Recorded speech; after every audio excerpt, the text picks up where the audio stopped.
Faire une lessive, une vaisselle, des gestes quotidiens auxquels on ne pense même plus, mais qui puisent pourtant dans l'une de nos ressources naturelles les plus précieuses, l'eau. Dans ce village d'Eban, localité de la région du centre au Cameroun, située dans la commune de Soa, département de la Mefou et Afamba, à une quinzaine de kilomètres de Yaoundé, se trouve une des antennes du club des jeunes aveugles réhabilités du Cameroun, CEJAC. Ici, l'eau est une ressource précieuse.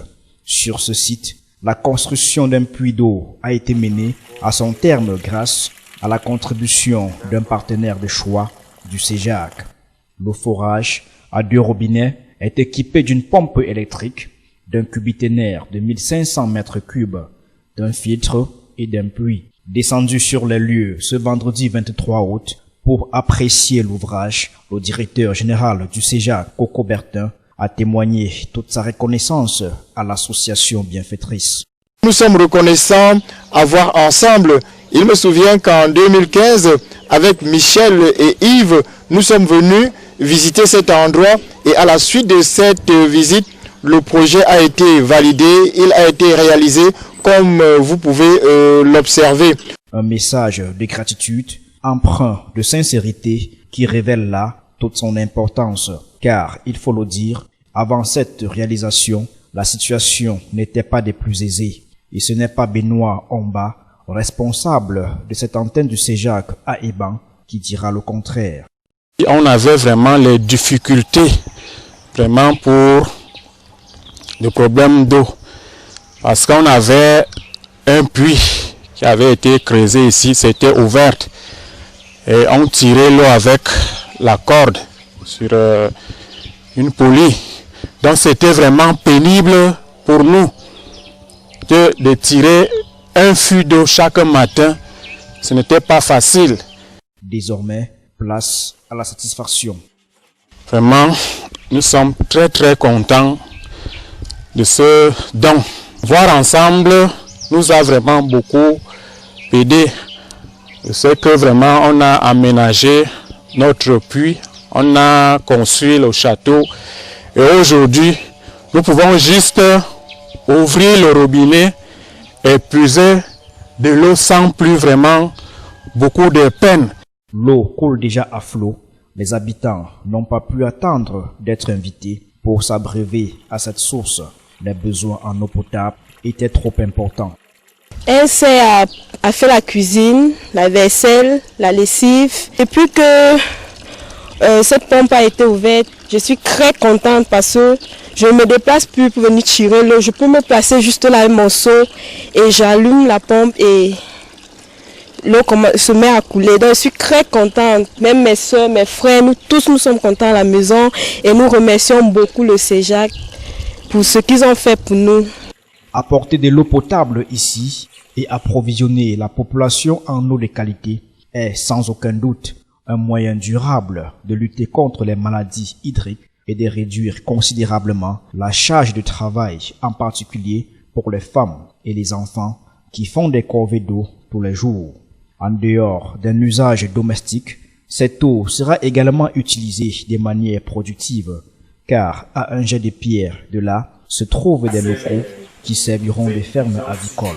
Et c'est aussi l'avis de Marie-Claude Baudou, bénévole au CEJAC. Le fait d'avoir un puits dans cette région va beaucoup faciliter la vie des personnes alentours et c'est tellement plus agréable d'ouvrir un robinet que d'aller puiser au fond d'un puits avec un seau. Donc je pense que les gens vont être très contents et ça va aussi pouvoir faciliter la vie pour le futur élevage de volailles qui se prépare dans cette petite ferme. Et même si les robinets sont déjà ouverts, comme pour tout projet d'eau à caractère communautaire, une petite participation sera demandée à chaque consommateur.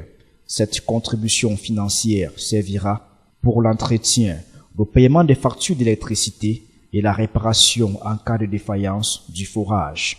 Pour Coco Bertin, cette démarche humaniste s'inscrit dans le cadre du partenariat que le CEJAC entretient avec Voix Ensemble depuis fort longtemps.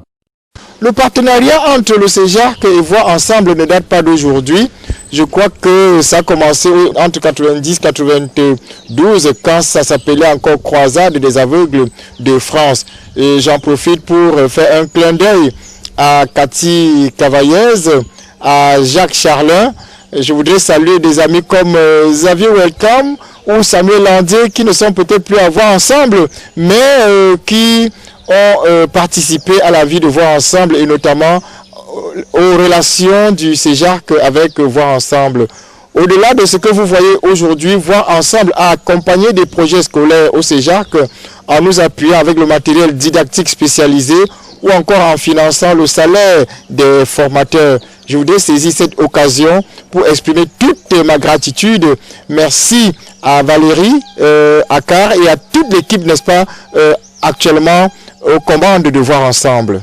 Mais avant de prendre congé des Béninois, le directeur du CEJAC a tenu à présenter l'équipe qui l'a accompagné pour cette visite. Au moment où nous quittons cette antenne CEJAC des Bancs, je vous présente la délégation qui m'a accompagné ce matin, en commençant par Audrey Makumbo, qui est directeur de la communication et de l'informatique au CEJAC. Vous avez Gisèle Godon, déficiente visuelle en charge de l'internat. Vous avez Daniel Grasse Moua, élève au lycée des Kounou et de temps en temps bénévole au CEJAC. On n'oublie pas Marie-Claude Baudou qui nous vient de Pau en France pour une année de bénévolat au CEJAC. Je vous présente Félix, notre chauffeur, notre inséparable, et bien évidemment tous les journalistes qui nous ont accompagnés, Armand, Ernest et Benoît qui a bien voulu nous offrir l'hospitalité à Eban. Merci. Avec cet édifice, l'antenne du CEJAC à Eban bénéficie désormais d'un élément essentiel à la vie, l'eau.